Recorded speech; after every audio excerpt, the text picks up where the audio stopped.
I'm David Lombardo, and you're listening to WCNY's The Capitol Press Room.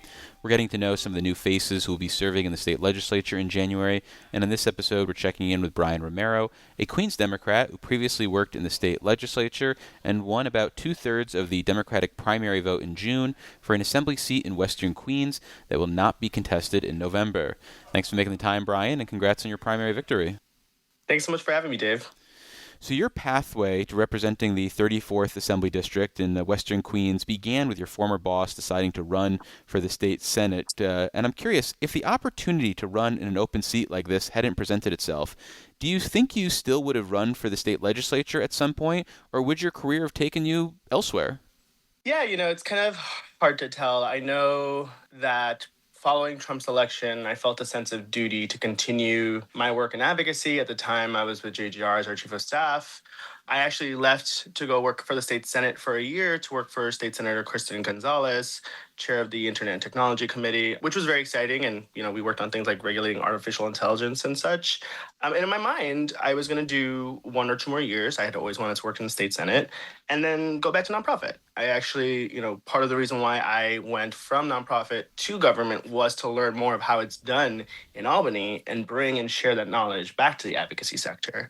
So I don't think so, but the fact of the matter is that it did present itself, and I have over 5 years of experience in the state legislature, in the assembly, and in the Senate, strong relationships with the advocacy world and with this community that I grew up in and have served as well, as you said. So it felt like the right thing to do at the right time. I'm very excited and ready to hit the ground running.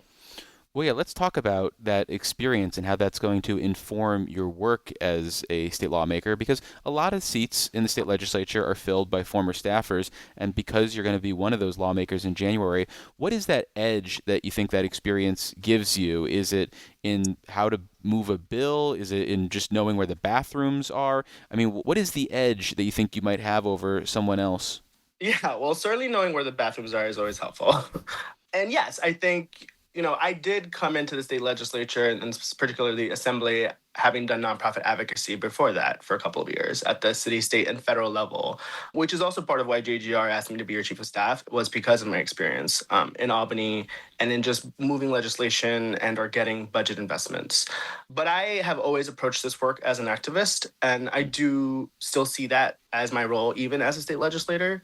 And so, yes, I have an advantage in that I understand the assembly, I understand the structure, I understand protocol, I understand the process of moving legislation forward, right? We got universal school meals done in the state budget and other issues because of that knowledge. So in that way, I feel very privileged and excited and grateful for that. And I think on the other hand, some may say, you are or have been part of the establishment.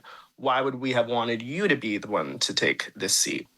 And so I think for me, that question, and even now speaking to you, sets up for me the intention that I want to come into the assembly with the same values and the same principles that I entered the assembly, which was as an activist, as an organizer, as a democratic socialist. And then, yes, I am supplementing all of that with the skill set that I have built over years in the legislature. And so I know the members. I know I have close relationships with some than others. I actually just met with the speaker, which was wonderful, and looking forward to working with him. Was that a trip, having a conversation in this new capacity, having previously had a very different relationship, if one at all, as a staffer?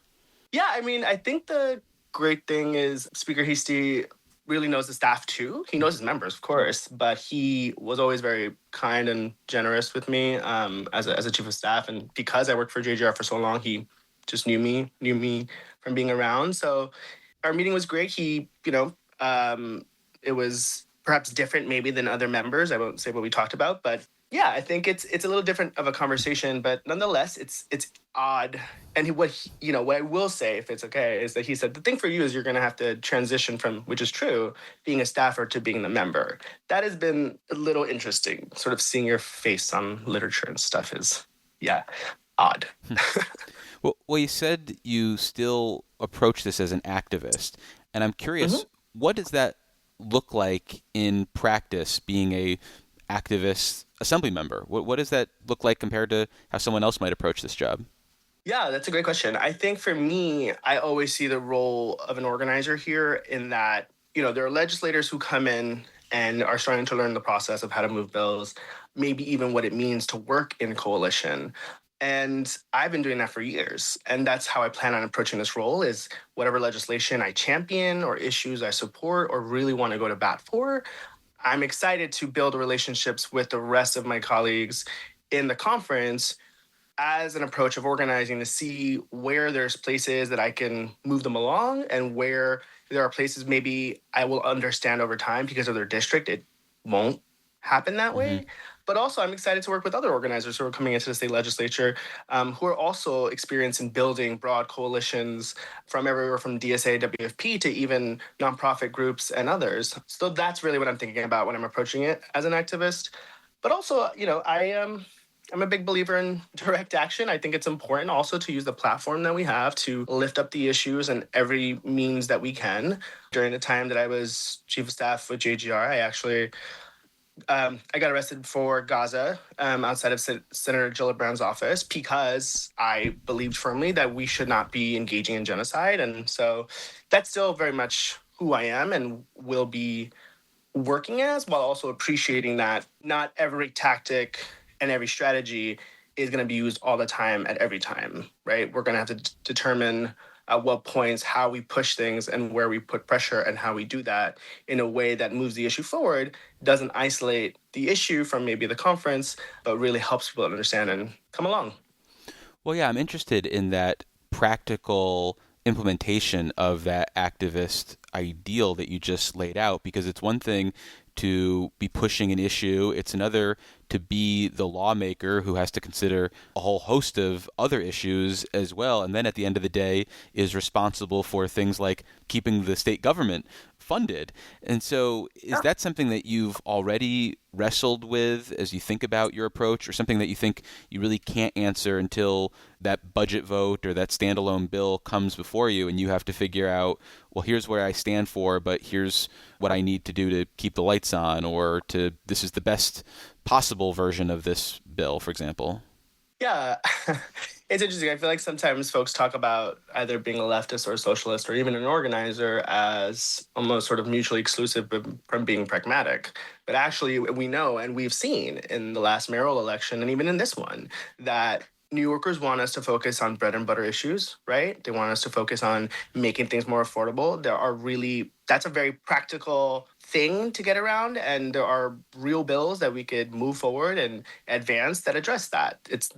They're not, altruistic or anything. As an organizer, I do believe there are issues, there are root issues, there are problems, there are solutions. And luckily, we're working in a legislature where there's capacity to draft legislation, advance legislation, and or get budget investments to address those issues.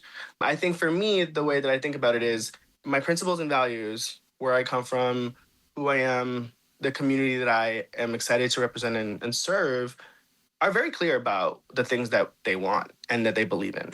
They believe that ICE is absolutely harmful and that we must do more to protect our immigrant neighbors. They believe that universal childcare is something that they want to see fully funded and permanent, not a one-shot deal. My neighbors also believe that we should have livable wages in our state and that we should have more housing where people can actually afford to live in. So even though my values of equity and justice and dignity as a socialist very much is going to inform the work that I do, I've spent years translating those values and principles into real legislative action and working with a conference that is very diverse, right? We got universal school meals done because we worked with Republicans. We worked with Democrats across the conference, across the state, from upstate, downstate, Long Island, not easy, Hudson Valley. And that's how I'm going to approach this work. I will continue to follow my principles and values on issues, and it's clear to anyone who knows my work and or my platform when I ran. And I'm looking forward to working with every member of the conference and every stakeholder to advance this work.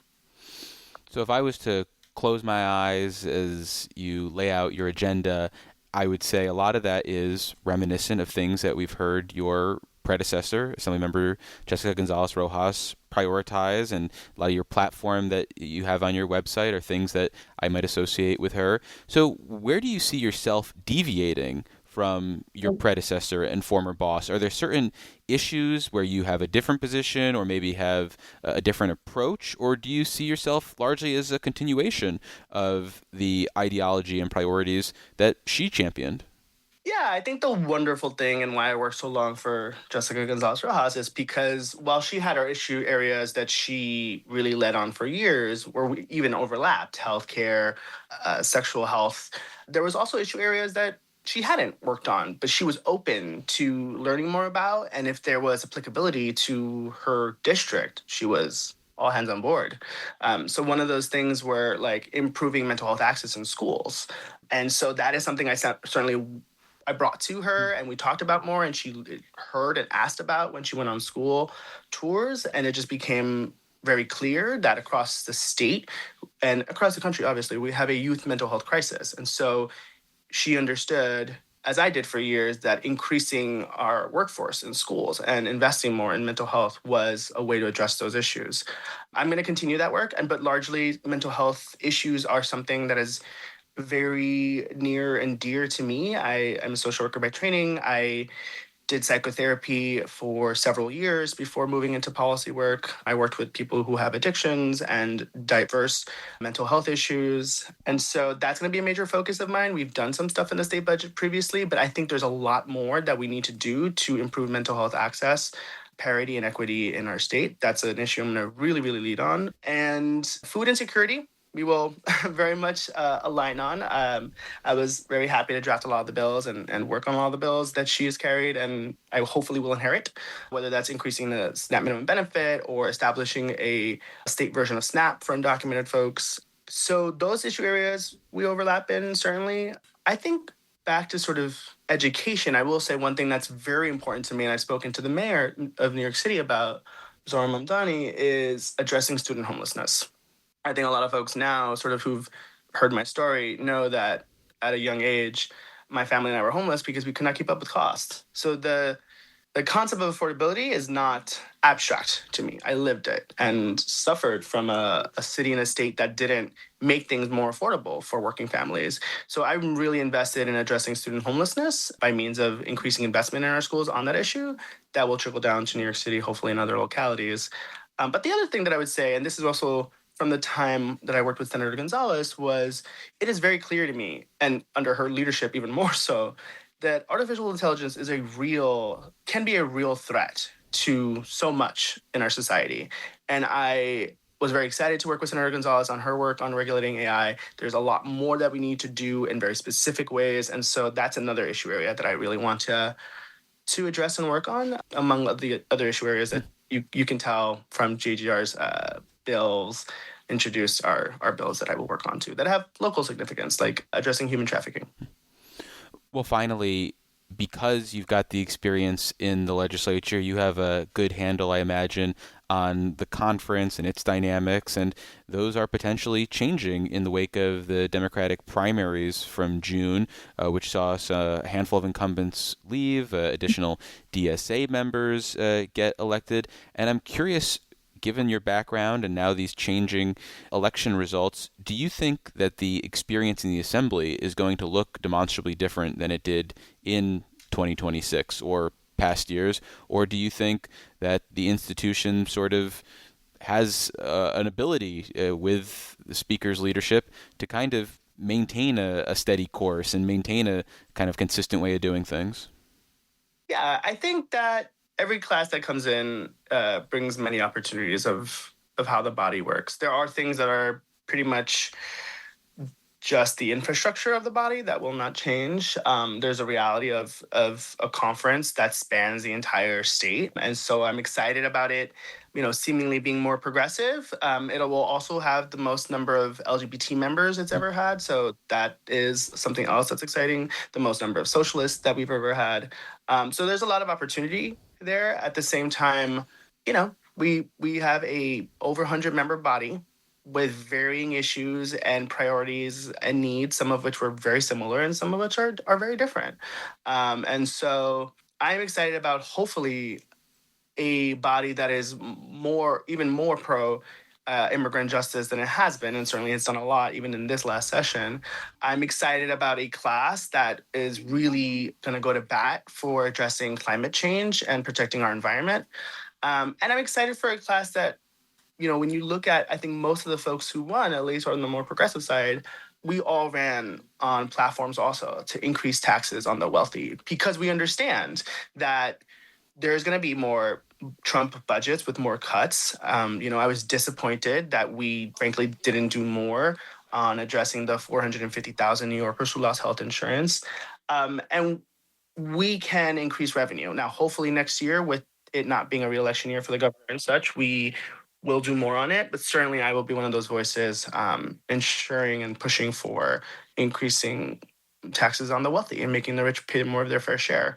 So some things most things will stay the same. But I think the volume on issues, like the ones I just spoke about, will be louder because of the members who are coming in. I'm excited for also upstate members who are coming in who are more progressive than their predecessors. And so it's not just even a downstate thing. We're seeing this upstate and downstate. And I'm excited for what that will mean for the conversations that we're having in conference.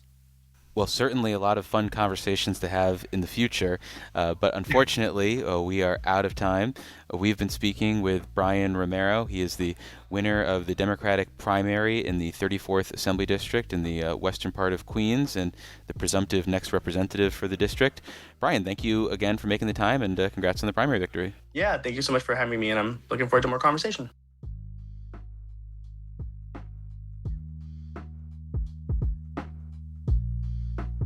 Thanks for listening to today's edition of the Capitol Press Room. For an insider take on what's happening in state government, check out our Dispatches from Planet Albany show, available wherever you get podcasts or at capitolpressroom.org.